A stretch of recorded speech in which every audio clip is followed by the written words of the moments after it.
నమస్కారం Zee TV news కి స్వాగతం. ముందుగా ముఖ్యాంశాలు.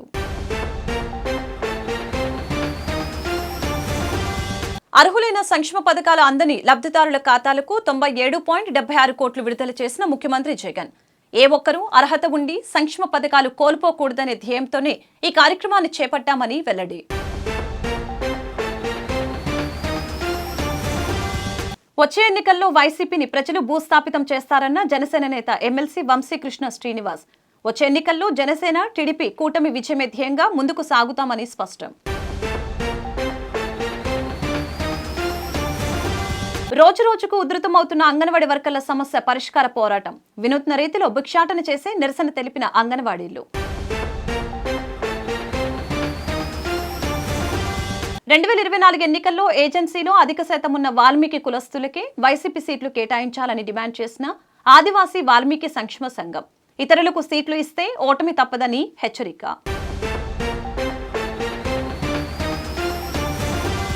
విజయవాడలో జరిగే కాపునాడు రౌండ్ టేబుల్ సమావేశం విజయవంతం చేయాలని పిలుపునిచ్చిన కాపునాడు కన్వీనర్ గిద్దా శ్రీనివాస్. కాపులు రాజ్యాధికారం సాధించే దిశగా కృషి చేస్తామని వెల్లడి. రాష్ట్రంలో ఏ పేదవాడు సంక్షేమ పథకాలు అందకుండా ఉండకూడదనే లక్ష్యంతో అర్హతే ప్రామాణికంగా అర్హులే ఉండి ఏ కారణం చేతనైనా లబ్ధి అందని వారికి మరొక అవకాశాన్ని ఇస్తూ సాయం అందిస్తున్నామని సీఎం జగన్ పేర్కొన్నారు. ఈ నేపథ్యంలో గత ఆగస్టు 2023 నుంచి డిసెంబర్ 2023 వరకు అమలైన వివిధ సంక్షేమ పథకాలు అందని 68,990 మంది అర్హులకు 97.76 కోట్లను సీఎం జగన్ తన క్యాంపు కార్యాలయం నుంచి శుక్రవారం బటన్ నొక్కి వారి ఖాతాలో జమ చేశారు. ఈ సందర్భంగా సీఎం జగన్ వర్చువల్ గా మాట్లాడారు. తమ దగ్గర నుంచి మొదలు పెడితే కలెక్టర్లు కింది స్థాయిలో సచివాలయం వరకు ప్రతి ఒక్కరికి ఇదొక పెద్ద సంతృప్తినిచ్చే కార్యక్రమమని సీఎం జగన్ సంతోషం వ్యక్తం చేశారు. ఎవరైనా కూడా ఏ కారణం చేతైనా కూడా పొరపాటున ఒక పథకానికి ఏదైనా వాళ్ళకు అందకపోతే ఆ పథకంలో వాళ్ళకు అర్హత ఉండి కూడా మరి అందకపోయిన పరిస్థితులు ఎప్పుడైనా కూడా పరిస్థితులు వచ్చినప్పుడు వాళ్ళకు మళ్ళీ గుర్తుపెట్టుకుని 1 మంత్ లోపల ఆ పథకం అయిపోయిన ఆ స్కీమ్ అయిపోయిన 1 మంత్ లోపల వాళ్ళకి మళ్ళా టైం ఇచ్చి మళ్ళీ వాళ్ళ చేత అప్లికేషన్ పెట్టించి మళ్ళీ ఆ అప్లికేషన్ని వెరిఫై చేయించి వితిన్ 6 months 6 నెలల లోపు మళ్ళీ ఆ లబ్ధిదారుడికి మంచి జరిగిస్తూ మళ్ళీ ఆ పథకానికి మళ్ళీ తనకు నష్టపోకుండా మళ్ళీ ఆ బెనిఫిట్ను ఆ లబ్ధిదారుడికి అందజేసే ఒక మంచి కార్యక్రమం జరుగుతూ ఉంది. ఇది మనందరికీ కూడా ఎంతో సాటిస్ఫాక్షన్ని ఒకవైపున ఇస్తూ మనందరికీ కూడా ప్రజలకు ఈ ప్రభుత్వం తోడుగా నిలబడతా ఉంది అని జవాబు చెప్పే ఒక సంకేతం కూడా దీనివల్ల జరుగుతుంది. ఇన్ఫ్యాక్ట్ ఇందులో భాగంగా ఈరోజు ఈ పథకము ఎవ్రీ 6 monthsకి ఒకసారి ఖచ్చితంగా క్రమం తప్పకుండా రాబోయే రోజుల్లో పార్టీని మరింత బలోపేతం చేసే దిశగా అనేక కార్యక్రమాలు నిర్వహిస్తామని విశాఖ జనసేన పార్టీ నగర అధ్యక్షులు ఎమ్మెల్సీ వంశీకృష్ణ శ్రీనివాస్ యాదవ్ తెలిపారు. ఈ సందర్భంగా శివాజీపాలెం క్యాంపు కార్యాలయంలో నిర్వహించిన మీడియా సమావేశంలో ఆయన మాట్లాడారు. వైసీపీ ప్రభుత్వంలో కొందరు నాయకులు విశాఖలో సంపదని దోచుకుంటున్నారని తెలిపారు. రానున్న ఎన్నికల్లో వారికి తగిన విధంగా బుద్ధి చెప్తామని ప్రజలను కోరారు. సీఎం జగన్ నవరత్నాలలో 2 రత్నాలు విశాఖ తూర్పులోనే ఉన్నాయని వారి వల్లే అనేక మంది పార్టీకి దూరం అవుతున్నారని మండిపడ్డారు. అన్ని వార్డుల్లో తిరిగి పార్టీ ఆశయాలను విధానాలను ప్రజల్లోకి తీసుకువెళ్తామని స్పష్టం చేశారు. వచ్చే ఎన్నికల్లో వైసీపీ భూస్థాపితం అవుతుందని జనసేన అధినేత పవన్ కళ్యాణ్ సీఎం అవుతారని స్పష్టం చేశారు. తమను విశాఖ నగర అధ్యక్షుడిగా నియమించిన పవన్ కళ్యాణ్ నాగబాబులకు కృతజ్ఞతలు తెలిపారు. ఈ కార్యక్రమంలో జనసేన కార్పొరేటర్ పీతనమూర్తి యాదవ్ తదితరులు పాల్గొన్నారు.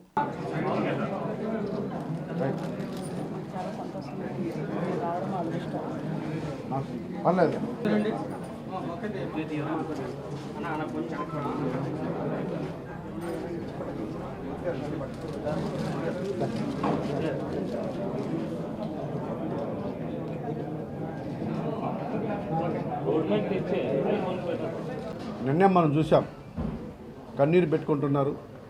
ఇలాంటి టైంలో ఆ బాధలు నాకు తెలుసు. విశాఖపట్నంలో పార్టీని బలోపేతం చేయడానికి ఆయన అంచనాలకు మించి వర్క్ చేస్తాను. విశాఖపట్నంలో 98 వార్డులు తిరిగి ప్రతి వార్డులో కూడా జనసేన జెండా ఎగరవేయడానికి నా వంతు కృషి చేస్తాను. అన్ని పార్టీల కంటే కూడా జనసేన పార్టీ విశాఖపట్నంలో బలంగా ఉందనే విధంగా నేను కృషి చేసి విశాఖపట్నంలో ఉన్న ముఖ్య నాయకులు అందరినీ కూడా కలుపుకొని వెళ్ళి రానున్న రోజుల్లో పార్టీని ప్రతి ఒక్కరు కూడా భాగస్వాములు చేసుకొని ప్రతి ఒక్క నాయకుడిని ఇప్పటి వరకు పనిచేసిన జన సైనికులను అందరినీ కూడా కలుపుకొని పార్టీని పూర్తి స్థాయిలో నేను బలవంతం చేస్తాను. గత పార్టీ పెట్టి నుంచి నేటి వరకు కూడా పార్టీకి పనిచేసిన ప్రతి ఒక్కరికి కూడా ఇంపార్టెన్స్ ఇస్తూ ఎవరికి ఎక్కడ సముచిత స్థానం కల్పించాలో కల్పించుకుంటూ ఈరోజు కళ్యాణ్ గారి యొక్క అంచనాలని పూర్తి స్థాయిలో జనాలు తీసుకెళ్తాం. కళ్యాణ్ గారి యొక్క ఆశయాలు, కళ్యాణ్ గారు అయితే ఏ గోల్తో అయితే పార్టీ పెట్టారో ఆయనకు అనుగుణంగా మేము పనిచేస్తూ ఆయన యొక్క ఆశయాల్ని ప్రజల్లోకి తీసుకెళ్ళి ఈ పార్టీని బలోపేతం చేయడమే లక్ష్యంగా మేము పనిచేస్తాం. జనసేన ఎక్కడైతే పోటీ చేస్తుందో, ఉమ్మడి అభ్యర్థులు ఎక్కడైతే పోటీ చేస్తారో ప్రతి ఒక్కరు కూడా విజయానికి మా వంతు మేము కృషి చేస్తాం. రాష్ట్ర వ్యాప్తంగా ముఖ్యంగా ఉత్తరాంధ్ర అంతా కూడా తిరిగి మరి పార్టీని బలోపేతంతో పాటు రేపు నిలబెట్టిన ప్రతి అభ్యర్థిని గెలిపించడానికి మేము అందరం కూడా కృషి చేస్తామని చెప్పి తెలియజేస్తూ ఉన్నాం. విశాఖపట్నం అభివృద్ధికి ఏ విధంగా ప్రణాళికలు చేయాలి, విశాఖపట్నం ఏ విధంగా అభివృద్ధి ఆల్రెడీ ప్రకృతి వైపరీత్యం అంటే ప్రకృతి పరంగా చూసుకుంటే దేశంలోనే నెంబర్ 1 సిటీ విశాఖపట్నం. ఇవాళ ప్రకృతి అందాలకి నిలయం. ఇలాంటి విశాఖపట్నాన్ని ఇంకే విధంగా అభివృద్ధి చేయాలని ఇవాళ మీకు కళ్యాణ్ గారు ఆలోచిస్తూ ఉన్నారు. కాబట్టి ఖచ్చితంగా విశాఖపట్నం మీద ఆయనకున్న ప్రేమ, ఆయనకున్న అభిమానం మొన్న ఆయన చెప్పడం జరిగింది. సో ఆ విధంగా మేము ప్రణాళికలు చేసుకొని ఈ పార్టీని బలోపేతం చేయడానికి ముందుకెళ్తాం. మీ అందరి సహారం కూడా, మీడియా సోదరుల సహారం కూడా, మాకు ఎక్కడ చిన్న చిన్న మిస్టేక్ జరిగినా మీరు మా దృష్టికి తీసుకొచ్చి ప్రజలకే మనం సర్వీస్ చేయాలి, ప్రజల వెంట మనం ఉండాలి. కాబట్టి ఆ విధంగా మీరు కూడా కొన్ని సలహాలు ఇచ్చి మమ్మల్ని ముందుకు తీసుకెళ్ళే మీరు కూడా భాగస్వాములు అవ్వాలని నేను మనస్ఫూర్తిగా కోరుకుంటున్నా. మరి ఈరోజు విశాఖపట్నం సంబంధించి జగన్మోహన్ రెడ్డి గారు చెప్తా ఉన్నారు, ఎయిర్పోర్ట్ అని అయిపోతుందని, లేకపోతే అయిపోతుంది. ఇంకా ప్రస్తుతం నాకు తెలిసి ప్రస్తుతం ఉన్న పరిస్థితులు అయితే ఈ గవర్నమెంట్ ఉండగా ఇవి కూడా అయ్యే పరిస్థితులు లేవు. ఖచ్చితంగా రేపు ఉమ్మడి ప్రభుత్వం రాబోతూ ఉంది. కళ్యాణ్ గారి నాయకత్వంలో, చంద్రబాబు గారి నాయకత్వంలో మీరు ఎయిర్పోర్ట్ కావచ్చు, లేకపోతే భీమిల్ రోడ్డు కావచ్చు, లేకపోతే అరకవరక రోడ్డు కావచ్చు, ఇంకా భీమిల్ నుంచి తుని వరకు పెట్టిన ప్రభుత్వాలు కూడా ఈ అన్ని రోడ్లు కూడా రాబోయే ప్రభుత్వం చేస్తుంది, ఖచ్చితంగా చేస్తుందని మీకు తెలియజేస్తూ ఉన్నా. ఇకపోతే విశాఖపట్నం సంబంధించి మీకు చెప్పా, చాలామంది మన ప్రెస్ మీట్లో కూడా చెప్పా, చాలామంది జాయినింగ్ ఉన్నారు. ఖచ్చితంగా జనసేన పార్టీ బలోపేతానికి పండుగ తర్వాత ఒక ప్రణాళికను తయారు చేసుకొని వైఎస్ఆర్ కాంగ్రెస్ పార్టీని ఖాళీ చేస్తున్నామని నేను చెప్పడం జరిగింది. ఖచ్చితంగా ఎటువంటి డౌట్ లేదు, 100కి 100% మేము అది చేసి తీరుతామని చెప్పి తెలియజేస్తూ ఉన్నాం. ఇకపోతే ముఖ్యంగా ఇవాళ ఎవరో అప్పుడే ఒక ప్రెస్ సోదరులు అడిగారు, జీవి గారిని రేరా చైర్మన్గా చేస్తున్నారు అని. మరి నాకు కూడా తెలీదు, మరి చేస్తున్నారేమో ఆయన. ఎందుకంటే ఆయనకి ధనంజయ రెడ్డి గారు మంచి ఫ్రెండ్. నాకు ధనంజయ రెడ్డి గారు ఎవరికి మంత్రులకు కూడా ఎవరు అపాయింట్మెంటు, నేను ఏం చెప్తే చేస్తారు. ధనంజయ గారు నా రైట్ హ్యాండ్ అని చెప్పేసి చెప్తూ ఉంటాడు. అయినా వచ్చామో ఆశ్చర్యపడే అవసరం లేదు. ఆయన రియల్ ఎస్టేట్లో ఉన్నాడు, హైగ్రేవ్ అని టేక్ ఓవర్ చేశాడు. ఇవాళ విశాఖపట్నంలో మంచి బిల్డర్గా ఉన్నారు. మరి విశాఖపట్నానికి దొరికిన 2 ఆణిముత్యాలు, ఒకటి ఎంఈవి, 2 ఈయన. జగన్మోహన్ రెడ్డి గారు నిర్మించినటువంటి నవరత్నాలలో 2 రత్నాలు ఇల్లు. ఈ 2 రత్నాలకి ఇచ్చిన ప్రయారిటీ ఎక్కడ ఎవరు? ఈ 2 రత్నాలే విశాఖపట్నం. రాష్ట్ర ప్రభుత్వం తమ అపరిష్కృత సమస్యల్ని పరిష్కరించాలని విధులు బహిష్కరించి అంగన్వాడీలు తమ నిరసన మరింత ఉధృతం చేశారు. ఈ సందర్భంగా జీవీఎంసీ గాంధీ విగ్రహం వద్ద చేపడుతున్న దీక్ష శిబిరం వద్ద రోడ్డుపై భిక్షాటన చేసి నిరసన తెలియజేశారు. అనంతరం వారు మాట్లాడుతూ తాము సమ్మె ప్రకటించి 27 రోజులు అవుతున్నా ప్రభుత్వం స్పందించకపోవడం దారుణమని మండిపడ్డారు. ఇప్పటికైనా ప్రభుత్వం స్పందించాలని, లేని పక్షంలో పోరాటాన్ని మరింత ఉధృతం చేస్తామని హెచ్చరించారు.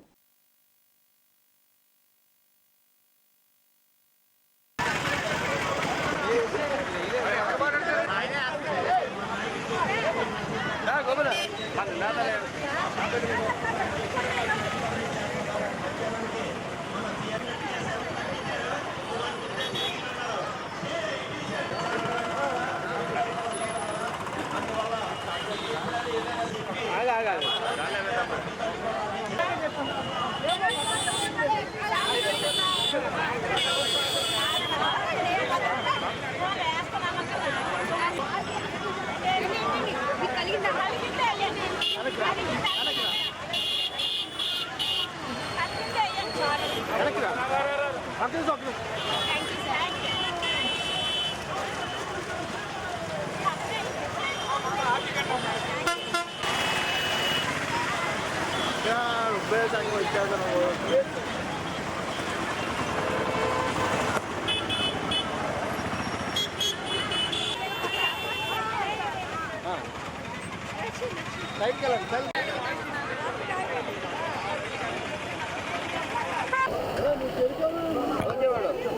రోజుకి మా సమ్మె ప్రారంభమై 25 రోజులైంది. ప్రభుత్వం నుండి ఎటువంటి స్పందన లేదు. ఈరోజు మేము ఏ స్థితికి దిగజారబడ్డాము అంటే రోడ్డు మీద అడుక్కునే స్థితికి దిగజార్చబడ్డాం. జగన్మోహన్ రెడ్డి గారి వైఖరి ఎలా ఉంది అంటే, మీకు 1000 రూపాయలు 2019లో పెంచాను కదా, మళ్ళీ జీతం పెంచమని అడుగుతారేటి? అయినా జీతం పెంచాల్సింది నేను కాదు కదా, మోడీ కదా అని అంటున్నారు. మరి మోడీని ఎక్కడికి వెళ్ళి అడగమంటారు? ఢిల్లీ వెళ్ళి అడగమంటారా? మాకు రోజువారీ పని ఎవరు చెప్తున్నారు? మోడీ ఏకపక్షంగా ICDS నిధులు తగ్గించేస్తే మీరు ఎందుకు మాట్లాడలేదు? ఇంతకుముందు సెంటర్ 80%, స్టేట్ 20% భరించేది. మోడీ వచ్చాక సెంటర్ 60%, స్టేట్ 40%. ఏకపక్షంగా మార్చేస్తే మీరేం మాట్లాడలేదు. ఇక్కడ ధరలు పెంచుతోంది ఎవరు? మోడీ ఆదేశిస్తున్నారు, మీరు ధరలు పెంచుతున్నారు. మోడీ ఆదేశిస్తున్నారు, మీరు పన్నులు పెంచుతున్నారు. ఇలా మా రక్త మాంసాలన్నీ పీల్చి పిప్పి చేసి మేము బతకలేకపోతున్నాం రా బాబు అని మేము 25 రోజులుగా మా వేతనాలు పెంచాలి, గ్రాడ్యుటీ ఇవ్వాలని సమ్మె చేస్తే అణిచివేస్తున్నారు, అవమానిస్తున్నారు తప్పితే మా సమస్యను పరిష్కారం చేయటం లేదు. ఇప్పుడు CDPOలు మీరు సెంటర్లకు వస్తారా, ఉద్యోగాలు తీసేయమంటారా అని అడుగుతున్నారు. కలెక్టర్ అలా అడుగుతున్నారు. అలాగే వాలంటీర్లో ఎవరైతే ఇంటర్మీడియట్ చదువుకొని తర్వాత 30 సంవత్సరాల లోపు వయసు ఉంటారో వాళ్ళ పేర్లు ఇస్తారట, వాళ్ళని మా బదులు వేస్తారట. మేము జగన్మోహన్ రెడ్డి గారికి ఒకటే చెప్తున్నాం, మా వేతనాలు పెంచే వరకు మేము సమ్మె విరమించేది లేదు. రేపటి నుండి 24 గంటలు రిలే నిరాహార దీక్షలకు వెళ్ళిపోతున్నాం. GVMC గాంధీ విగ్రహం దగ్గర 24 గంటలు ఒక బ్యాచ్ కూర్చుంటుంది. ఆ బ్యాచ్ లేచిన తర్వాత ఇంకొక బ్యాచ్ 24 గంటలు కూర్చుంటుంది. అలా 6 రోజులు చేస్తాం. అప్పటికీ మీరు స్పందించకపోతే ఆమరణ నిరాహార దీక్షకి వెళ్ళిపోతున్నాం. మా ప్రాణాలైనా పోవాలి తప్పితే మేము మాత్రం వేతనాలు పెంచుకోకుండా సెంటర్లోకి వెళ్ళేది లేదు. ఏ ఒక్కరూ సెంటర్లోకి వెళ్ళినా మేము ఒప్పుకోము. వెళ్తే సెంటర్లకు మేమే వెళ్ళాలి, లేదా ఎవరు వెళ్ళినా మేము ఒప్పుకునేది లేదు. మా వేతనాలు గ్రాడ్యుటీ వచ్చే వరకు మా పోరాటం కొనసాగుతుంది. ఆడవాళ్ళకి ఎంత పట్టుదల ఉంటుందో జగన్మోహన్ రెడ్డికి తెలిసి వస్తుంది. ఇలా అయితే ఏజెన్సీలో వైసీపీ ఓటమి తప్పదని వైఎస్ఆర్సీపీ అధ్యక్షుడు రాష్ట్ర ముఖ్యమంత్రి వైఎస్ జగన్మోహన్ రెడ్డికి ఆదివాసీ వాల్మీకి సంక్షేమ సంఘం ఆంధ్రప్రదేశ్ యావత్ ఆదివాసీ వాల్మీకి కులస్తుల తరపున లేఖ పంపామని సంఘం అధ్యక్షుడు రామమూర్తి పేర్కొన్నారు. ఈ సందర్భంగా MVP కాలనీ గిరిజన భవన్లో శుక్రవారం ఏర్పాటు చేసిన మీడియా సమావేశంలో పాల్గొని మాట్లాడారు. ఈ నెల అసెంబ్లీ, పార్లమెంటు సమన్వయకర్తల నియామకాలు తమను నిరాశ, నిస్పృహకు గురి చేసిందని తెలిపారు. రాబోయే శాసనసభ ఎన్నికల్లో అభ్యర్థుల ఎంపికలో ముఖ్యమంత్రి పలు విషయాలను పరిగణించి ఎంపిక చేయవలసిందిగా కోరారు. పాడేరు ఏజెన్సీలో ఉన్న బలమైన సామాజిక వర్గాల భగత, వాల్మీకి, కొండదొర ఈ 3 సామాజిక వర్గాలకు సమాన ప్రాధాన్యత ఇచ్చినట్లయితే వైసీపీ అభ్యర్థుల విజయ అవకాశాలు మెండుగా ఉంటాయని తెలిపారు. ఇది సిస్టమ్ జరిగేది. ఆ సిస్టమ్ని ఇప్పుడు బ్రేక్ చేశారు. రెండే కమ్యూనిటీస్ ఒకటి ఉన్నటువంటి ఈ ప్రాధాన్యత, ఈ సిస్టమ్ని ఎందుకు బ్రేక్ చేశారు? సర్వే చేసినప్పుడు మనం అలాగే వదిలేస్తాము. అదర్వైజ్ మేము మోడీ అందరినీ ఎడ్యుకేట్ చేసి వాల్మీకి సంఘంగా ఎడ్యుకేట్ చేసి అందరూ పరిస్థితి ఉందని మీకు తెలియజేస్తున్నాం. ఈ విషయం తీసుకున్నాము.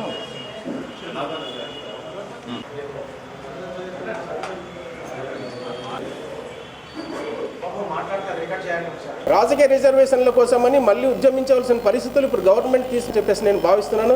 ఎందుకంటే రాజకీయమైనటువంటి అధికారము లేకుండా ఏ సామాజిక కులం అనేది ఈ పర్టికులర్గా షెడ్యూల్ ఏరియాలో అంటే మొత్తం 5 జిల్లాలు విస్తరించింది. Srikakulam, Vizianagaram, Visakhapatnam, east Godavari, west Godavari. అయితే ఇప్పుడు అల్లూరు సీతారామరాజు జిల్లా, మన్యం జిల్లా చేయడం జరిగింది. ఈ వాల్మీకి క్యాస్ట్ పూర్తిగా ఏంటంటే ఈ 5 జిల్లాల్లో కూడా విస్తరించిందండి. కొన్ని కులాలు ఏంటంటే ఒక ప్రాంతానికే ఉన్నాయి. కాకపోతే మెజారిటీ ఇప్పుడు గతంలో మన ముఖ్యమంత్రి గారు బాగానే చేశారు. గత ఎలక్షన్లో అయితే మునుపు కూడా బాగానే చేశారు. అన్ని 3 కులాలు కూడా ప్రాధాన్యత ఇచ్చి చేశారు. కానీ ఈసారి ఎందుకో మరి ఎవరు వారికి ఎటువంటి మెసేజ్ సమాచారం అందించారో తెలియదు. కానీ ఒక వర్గానికి పర్టికులర్గా ఈ వాల్మీకి వర్గానికి అనేది పూర్తిగా అన్యాయం చేయడం జరిగింది. ఎటువంటి ప్రాతినిధ్యం లేకుండా ఒక దగ్గర కూడా కేటాయించలేదు. ఆ కేటాయించకపోవడం వల్ల 5 జిల్లాలో ఉన్న ఈ వాల్మీకులు ముఖ్యంగా అరకు, పాడేరు, రంపచోడవరం, ఎంపీ, ఈ కాన్స్టిట్యున్సీలు, ఈ 4 కూడా దెబ్బతినే పరిస్థితి వస్తుంది. ఎందుకంటే అసంతృప్తి బాగా పెరిగింది. మీరు చూశారు ఈ మధ్య మండలాల్లో, ప్రతి మండలంలో కూడా చాలా ఉధృతంగా ధర్నాలు చేస్తున్నారు. మరి అన్ని సామాజిక వర్గాలు కలుపుకొని పోతాము, అందరికీ న్యాయం చేస్తామన్న గౌరవ ముఖ్యమంత్రి గారు మరి కొన్ని సామాజిక వర్గాలకి పక్కన పెట్టేసి కొన్ని సామాజిక వర్గాలకి ప్రాతినిధ్యం ఇవ్వడంలో దాని వెనకాలన్న వ్యక్తులు ఎటువంటి సమాచారం మరి వారు గౌరవ ముఖ్యమంత్రి వారికి అందించారో తెలియదు. కానీ అది వారు మరోసారి పరిశీలన చేసి మరి సమభాగంగా అన్ని కులాలకు న్యాయం చేయాలని మా యొక్క భావన. మీరు చూడండి, ఉదాహరణకి ఇప్పుడు నామినేటెడ్ పోస్టులో కూడా ఒకటి కూడా వాల్మీకి లేదు. మిగతా ఉపకులాలకి నామినేటెడ్ పోస్టులో కూడా ఈ ఎస్టీ కమిషన్ అనేది కొండదొర కమ్యూనిటీకి ఇచ్చారు, తర్వాత ట్రైకార్ చైర్మన్ ఇచ్చారు, తర్వాత ఎంపీ ఇచ్చారు, ఇప్పుడు మళ్ళీ ఎమ్మెల్యే ఇచ్చారు. అలాగే మిగతా కులాలకు కూడా భక్తకు కూడా అలాగే జీసీ చైర్మన్ ఇచ్చారు, తర్వాత ఎమ్మెల్యే ఇచ్చారు. ఇవన్నీ మనకు సంతోషం. అన్ని కులాలకు ఇవ్వాలి. పీటీజీలు కూడా చాలామంది ఉన్నారు, పీటీజీలు కూడాను ఒకటి కూడా ఇవ్వలేదు. ఇప్పుడున్న మన చైర్మన్ గారు ఉన్నారంటే పీటీజీకి వస్తున్నారు అన్నారంటే అది పర్టికులర్గా దీనికి సంబంధించింది అయితే కానే కాదు. కానీ మెజారిటీ పీపుల్ ఉన్న ఇప్పుడు ఏజెన్సీలో ఉన్న కులాల్లో 2వ స్థానంలో ఉన్నటువంటి వాల్మీకుల్ని పూర్తిగా పక్కన పెట్టడం అన్నది అది చాలా బాధాకరమైన విషయం. ఎందుకంటే ఇది ఇలా చేయడం వలన నాయకులు ఆ పార్టీల వెనకాల ఉన్నప్పటికీ కూడా అక్కడ ఉన్న జనాలు మట్టుకు, ఈ సామాజిక వర్గానికి సంబంధించిన జనాల మట్టుకు మాకు ప్రాతినిధ్యం లేని దగ్గర మరి మేము ఇవ్వడలేమనే ఆలోచనతో ఇప్పుడు అన్ని మండలాల్లో కూడా భారీ ఎత్తున ఉద్రిక్తంగా వాళ్ళు ధర్నాలు అవి చేస్తున్నారు. జగన్మోహన్ రెడ్డి గారు పరిశీలన చేయాలని, దీన్ని పునః పరిశీలన చేయాలని ఒక ఆలోచన చేస్తున్నారు. మరి వాళ్ళు పెద్ద మనసుతో ఆలోచించి అందరికీ న్యాయం చేస్తాము, సమభాగం అందరికీ సమానంగా చూస్తామనే ఆలోచనలో ఉన్న వ్యక్తి కాబట్టి ఆ రంగా చేయవలసిన అవసరం ఎంతైనా ఉంది. అలా కాని పక్షంలో మరి అందరితో కలిపి ఏజెన్సీలో ఉన్న మిగతా కులాలన్నింటి కూడా కలుపుకొని మేము భారీ ఎత్తున మరి దీన్ని అంటే మాకు జరుగుతున్న అన్యాయాన్ని తెలియజేయడం పరిస్థితి మట్టుకు అవుతుందని కూడా మేము మీ ద్వారాగా గౌరవ ముఖ్యమంత్రి గారికి తెలియజేస్తున్నామండి. కాపులు రాజ్యాధికారం సాధించే దిశగా ఎదగాల్సిన అవసరం ఎంతైనా ఉందని రాష్ట్ర కాపునాడు కన్వీనర్ గిద్దా శ్రీనివాస నాయుడు తెలిపారు. కాపులు రాజ్యాధికారం భవిష్యత్తు కార్యాచరణపై నెల 7వ తేదీన విజయవాడ గాంధీనగర్ ఐలాపురం హోటల్లో కాపునాడు రౌండ్ టేబుల్ సమావేశాన్ని నిర్వహిస్తున్నట్లు ఆయన పేర్కొన్నారు. ఈ సందర్భంగా నగరంలోని విజయ్ ప్రెస్ క్లబ్లో శుక్రవారం ఏర్పాటు చేసిన మీడియా సమావేశంలో పాల్గొని మాట్లాడారు. కాపులను రాజ్యాధికారం నుంచి దూరం చేస్తున్నారని, కాపులందరూ ఐక్యంగా ఉండి కాపు జాతి హక్కులను, ప్రయోజనాలను కాపాడుకోవటానికి పార్టీలకు అతీతంగా పనిచేయాలని అన్నారు.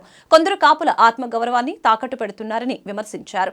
కుట్రపూరితమైన రాజకీయాలకు కాపులు ఎప్పుడు దూరంగా ఉంటారని, రానున్న ఎన్నికల్లో విశాఖలో 6 ఎమ్మెల్యేలు, 1 ఎంపీ సీటు కాపులకు కేటాయించాలని డిమాండ్ చేశారు. విశాఖపట్నం కన్వీనర్ తలారి సురేష్ మాట్లాడుతూ కాపుల్లో ఐక్యత సాధించడమే లక్ష్యంగా, కాపులు రాజ్యాధికారం సాధించడమే ధ్యేయంగా కాపునాడు రౌండ్ టేబుల్ సమావేశం నిర్వహిస్తున్నట్లు తెలిపారు.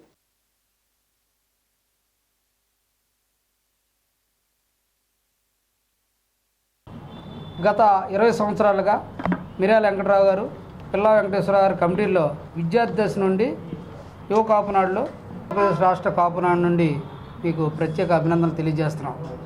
ఈరోజు రాష్ట్రంలో కాపుల వైపు అన్ని రాజకీయ పార్టీలు చూస్తున్నాయి. కాపులు మాకు రాజ్యాధికారం కావాలని ఉద్యమాలు, ఆందోళనలు, ధర్నాలు అనేక సందర్భాలు గత 40 సంవత్సరాలుగా చేస్తూనే ఉన్నాయి. గత 60 సంవత్సరాలుగా 2 పార్టీలు, 2 కులాలు, 15 సంవత్సరాలు 1 పార్టీ 1 కులం, 45 సంవత్సరాలు 1 పార్టీ 1 కులం రాజ్యాధికారం చేస్తూ ఎన్నికలు వచ్చేటప్పటికి మాయ చేసి, మారేడుకాయ పూసి కాపులను అన్యాయం చేస్తున్నాయి. ఈ రాష్ట్రంలో ముఖ్యంగా ఉత్తరాంధ్ర ప్రాంతంలో కాపు నాయకులుగా ఉన్నవాళ్ళు, వాళ్ళకి సీట్లు వస్తే కాపులకు న్యాయం జరిగినట్టు, వాళ్ళకి సీట్లు రాకపోతే కాపులకు ఆ ప్రభుత్వ శంకుస్థాపనలో ఉన్న అప్పుడు ఇప్పటి మంత్రులు అంటే పార్టీలు ఏదైనప్పటికీ ఈ నాయకులే ఆ పార్టీలు ఈ పార్టీలో ఉన్న సంధాన, వాళ్ళే శంకుస్థాపన చేస్తారో, వాళ్ళే కొబ్బరికాయ కొడతారు.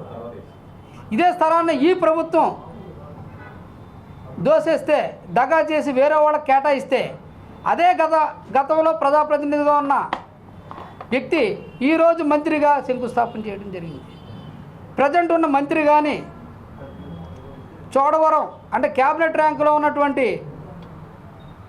ఎమ్మెల్యే కానీ, మాజీ మంత్రి కానీ, ప్రజెంట్ మంత్రి కానీ కాపులకు అన్యాయం చేస్తే ఈ ప్రభుత్వాలు చోద్యం చూస్తున్నాయి.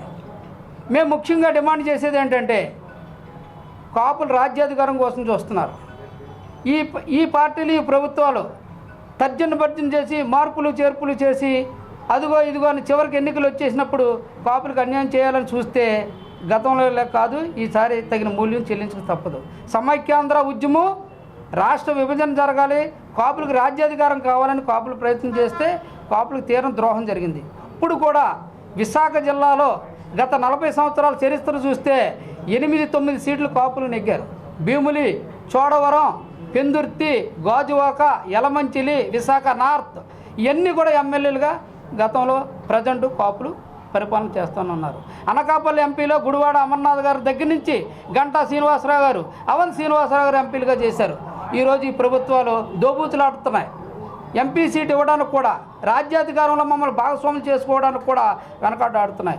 ఈరోజు రాష్ట్రంలో పరిస్థితి చూస్తే 5% ఉన్న ఒక సామాజిక వర్గం విజయనగరం, నరసాపురం ఎంపీలు కావాలని ఇవ్వడానికి ఆ పార్టీలు సంసిద్ధంగా ఉన్నాయి. 1% ఉన్న సామాజిక వర్గానికి శ్రీకాకుళం, అనకాపల్లి ఎంపీలు ఇవ్వడానికి సంసిద్ధత వ్యక్తం చేస్తున్నాయి. 4%, 5% ఉన్న సామాజిక వర్గాలకి విశాఖపట్నం, రాజమండ్రి, ఏలూరు, నరసరావుపేట, గుంటూరు, కృష్ణా జిల్లాలు, అదేవిధంగా కడప, మైదుకూరు, రాజంపేట, అలా ఈ 2 పార్టీలు 2 కులాలు 5-6% ఉన్న వీళ్ళు 6-5 ఎంపీలు పొందుతున్నారు. 25% ఉన్న కాపు, తెలగ, బలిజ, ఒంటరికి 2 స్థానాలు ఇస్తారా? 5% ఉన్న వాళ్ళకి 2 ఎంపీలు ఇస్తారా? 1% ఉన్న వాళ్ళకి 2 ఎంపీలు ఇస్తారా? 4-5% ఉన్న వాళ్ళకి 5-6 ఎంపీలు ఇస్తారా? 25% ఉన్న కాపులకి 2 ఎంపీలు ఇస్తారా? 6 ఎంపీలు తక్కువగా ఉంటే మేము తగిన గుణపాఠం చెప్పడానికి సిద్ధంగా ఉన్నాం. రాష్ట్రం అంతా పర్యటన చేస్తాం. రేపు 7వ తారీఖున ఆదివారం హోటల్ ఐలాపురం, విజయవాడ రాష్ట్ర రాజధాని నడిబొడ్డులో కాపుల యొక్క సత్తా చూపించడానికి రౌండ్ టేబుల్ సమావేశం ఏర్పాటు చేస్తున్నాం. అందులో అన్ని పార్టీలు, Janasena, BJP, TDP, YCP, Congress ఇవన్నిటిని ఆహ్వానిస్తున్నాం. ఇప్పుడు ముసుగేసుకుని మళ్ళీ ఇంకోళ్ళు వస్తున్నారు.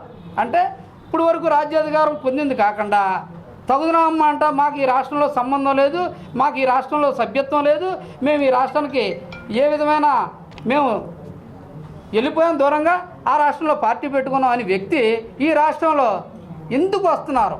ఈ రాష్ట్రానికి ద్రోహం చేసింది తలుపులు మూసేసి పార్లమెంట్లో రాష్ట్ర విభజన చేసి సరైన చట్టం చేయకుండా విభజన హామీలు కానీ, ప్రత్యేక హోదా కానీ, విశాఖ ఉత్తరాంధ్ర వెనకబడిన ప్రాంతాల అభివృద్ధికి కానీ ఏ విధంగా నిధులు ఇవ్వకుండా ఆ రోజు ఆ పార్టీ చేస్తే ఇప్పుడు అధికారంలో ఉన్న కేంద్ర ప్రభుత్వం కాపులకి చాలా ద్రోహం చేస్తున్నాయి. అర్హులైన ప్రతి ఒక్కరికి సంక్షేమ పథకాలు అమలు చేయడం వైఎస్ జగన్మోహన్ రెడ్డి ప్రభుత్వానికి దక్కుతుందని పెందుర్తి ఎమ్మెల్యే అదీప్ రాజు తెలియజేశారు. పెందుర్తి మండల ప్రజా పరిషత్ కార్యాలయం వద్ద ఎంపీపీ మధుపాడ నాగమణి అధ్యక్షతన ఏర్పాటు చేసిన వైఎస్ఆర్ పెన్షన్ కానుక 3,000 రూపాయల పంపిణీ కార్యక్రమానికి ఆర్డీఓ హుస్సేన్, పెందుర్తి నియోజకవర్గ శాసనసభ్యులు అదీప్ రాజ్ ముఖ్య అతిథులుగా పాల్గొని లబ్ధిదారులకు పెన్షన్లు అందజేశారు.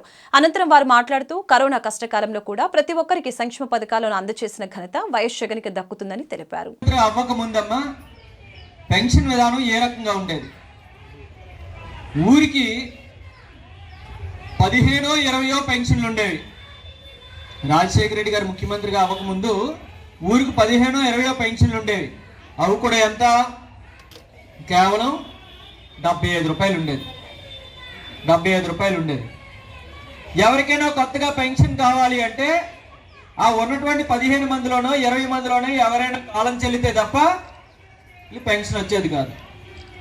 ఈ పెన్షన్ రావాలి అంటే ఆ 15 మందిలోనో 20 మందిలోనో ఎవరో చనిపోతే తప్ప వీళ్ళకి పెన్షన్ పెట్టేటువంటి అవకాశం కూడా ఉండేది కాదు. అది కూడా కేవలం 75 రూపాయలు వచ్చేది. కానీ రాజశేఖర రెడ్డి గారు ముఖ్యమంత్రి అయిన తర్వాత ఆయన పాదయాత్ర చేసినప్పుడు ఏదైతే ప్రజల తాలూకు ఇబ్బందుల్ని, కష్టాలని చూశారో, పాదయాత్రలో చాలా మంది వాళ్ళకు ఉన్నటువంటి బాధలు రాజశేఖర రెడ్డి గారికి చెప్పినప్పుడు ఆయన ముఖ్యమంత్రి అయిన తర్వాత మా రాష్ట్రంలో ప్రజలు ఎవరు కూడా ఇబ్బంది పడకూడదు, ఇప్పుడు ఊరికి 10-15 పెన్షన్లు ఇస్తే ఎక్కడ సరిపోతాయి, ప్రతి ఒక్కరికి ఎవరైతే అర్హత ఉందో అర్హత ఉన్నటువంటి ప్రతి ఒక్కరికి పెన్షన్ ఇవ్వాలి అని చెప్పి ఆ రోజు ప్రతి గ్రామంలోని కూడా 100 నుంచి 150 నుంచి 200 పెన్షన్ వరకు పెంచినటువంటి వ్యక్తి రాజశేఖర రెడ్డి గారు అంటున్నది మనందరం కూడా మర్చిపోకూడదు. ఆ రోజు ఉన్నటువంటి 75 రూపాయల పెన్షన్ కూడా 200 రూపాయలు చేశారు రాజశేఖర రెడ్డి. ఆ తర్వాత మరి రాజశేఖర రెడ్డి గారు మరణించడం, తర్వాత జరిగినవన్నీ కూడా మీకు తెలుసు. జగన్మోహన్ రెడ్డి గారు మొన్న 2019 ఎన్నికలకు ముందు పాదయాత్ర చేస్తూ పాదయాత్రలో ప్రజలందరి తాలూకా ఇబ్బందులు విన్నప్పుడు ఆయన కూడా మాటిచ్చారు, నేను వస్తే పెన్షన్ 2000 రూపాయలు చేస్తానని చెప్పారు. ఆయన చెప్పగానే అప్పటి వరకు చంద్రబాబు నాయుడు గారు గుర్తులేదు చేయాలని చెప్పి, అమ్మ ఎక్కడ జగన్మోహన్ రెడ్డి గారు 2000 అంటున్నారు, జగన్మోహన్ రెడ్డి గారు ఓట్లు వేసేస్తారని చెప్పి ఎన్నికలకి ఆయన 2000 ఎప్పుడు చేస్తారమ్మా చంద్రబాబు నాయుడు గారు? ఎన్నికలకి 2 నెలలు ఉందన్న అంటుండగా మరొక 2 నెలలు ఎన్నికలంటే అప్పుడు ముందు మాత్రం కేవలం 2 నెలలు మాత్రమే 2000 రూపాయలు ఇచ్చారు.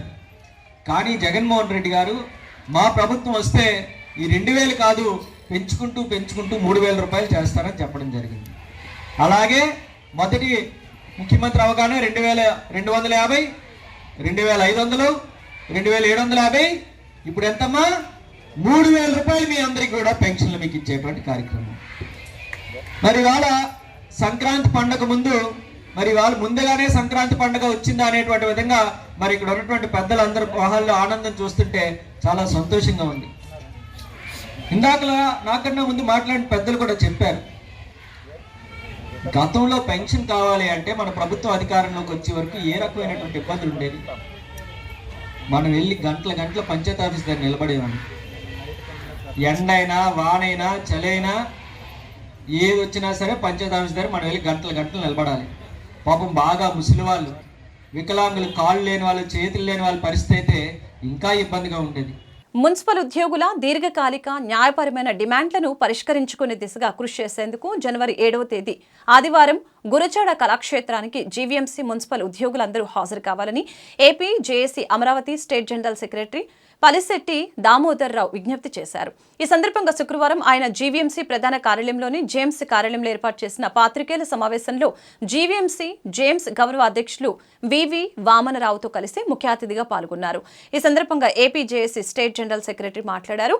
ఆంధ్రప్రదేశ్ రాష్ట్రంలో ఉన్న మున్సిపల్ ఉద్యోగులందరినీ ఐక్యత పరిచి మున్సిపల్ ఉద్యోగుల సమస్యలకు సంబంధించిన దశాబ్దాలుగా పరిష్కారం కాని సమస్యలు పరిష్కారానికి ఒక వేదిక ఏర్పాటు చేసి ఆ సమస్యల్ని ప్రభుత్వం దృష్టికి తీసుకువెళ్లి పరిష్కరించే ధ్యేయంతోనే ఈ కార్యక్రమం ఏర్పాటు చేశామని తెలిపారు.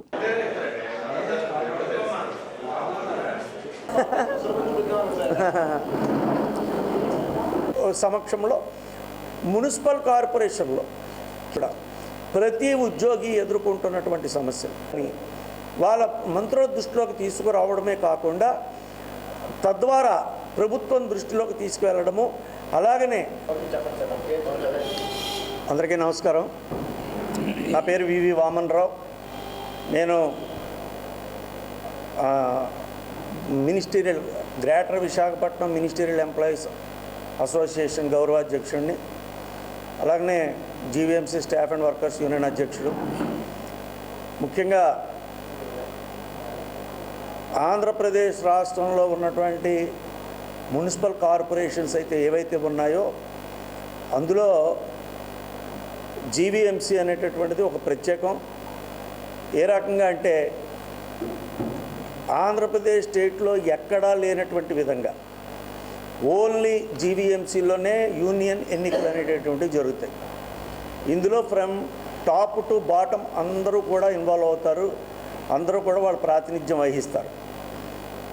కానీ చాలా చోట్ల చూస్తే క్యాడర్ వైజ్గా అలాగనే ట్రేడ్ యూనియన్ల వైజ్గా మున్సిపల్ ఉద్యోగస్తులు అందరూ కూడా విడిపోయి పోరాటాలు చేయడం వల్ల ప్రభుత్వం కూడా ఈ విభజించి పాలించేటటువంటి పద్ధతిలో వాళ్ళు కూడా ఐక్యతగా ఉద్యోగస్తులు లేరు. కాబట్టి మనకి కూడా చాలా అడ్వాంటేజ్గా ఉందనేటటువంటి భావనలో ప్రభుత్వాలు కూడా ఉన్న విషయం అందరికీ తెలుసు.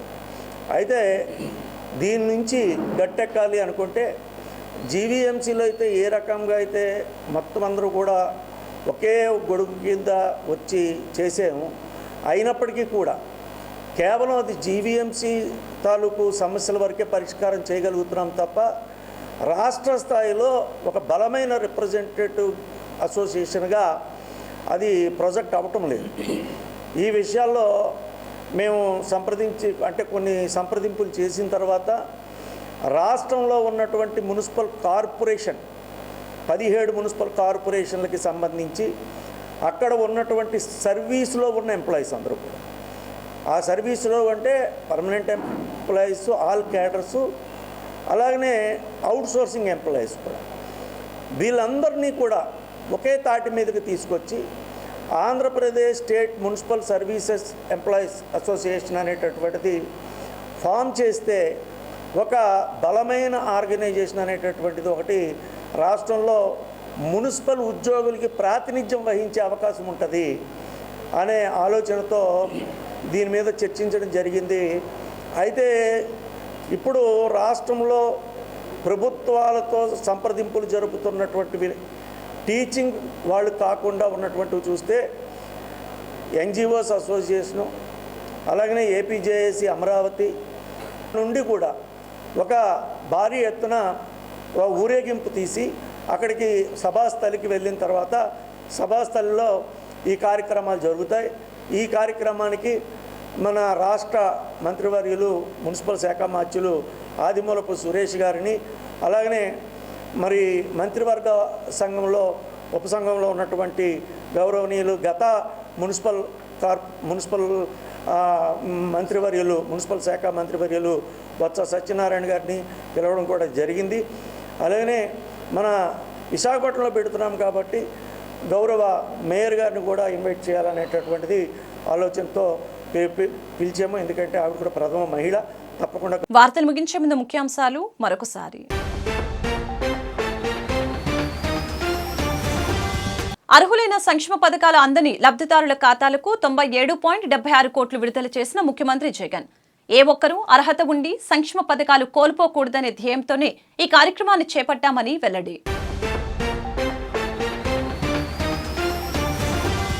వచ్చే ఎన్నికల్లో వైసీపీని ప్రజలు భూస్థాపితం చేస్తారన్న జనసేన నేత ఎమ్మెల్సీ వంశీకృష్ణ శ్రీనివాస్. వచ్చే ఎన్నికల్లో జనసేన టీడీపీ కూటమి విజయమే ధ్యేయంగా ముందుకు సాగుతామని స్పష్టం. రోజురోజుకు ఉధృతమవుతున్న అంగన్వాడీ వర్కర్ల సమస్య పరిష్కార పోరాటం. వినూత్న రీతిలో భిక్షాటన చేసి నిరసన తెలిపిన అంగన్వాడీలు. 2024 ఎన్నికల్లో ఏజెన్సీలో అధిక శాతం ఉన్న వాల్మీకి కులస్తులకే వైసీపీ సీట్లు కేటాయించాలని డిమాండ్ చేసిన ఆదివాసీ వాల్మీకి సంక్షేమ సంఘం. ఇతరులకు సీట్లు ఇస్తే ఓటమి తప్పదని హెచ్చరిక.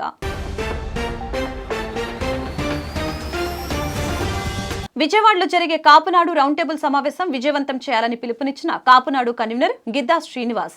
కాపులు రాజ్యాధికారం సాధించే దిశగా కృషి చేస్తామని వెల్లడి. ఈ వార్తలు ఇంతటితో సమాప్తం. మరొక బులెటిన్లో మళ్ళీ కలుద్దాం. నమస్కారం.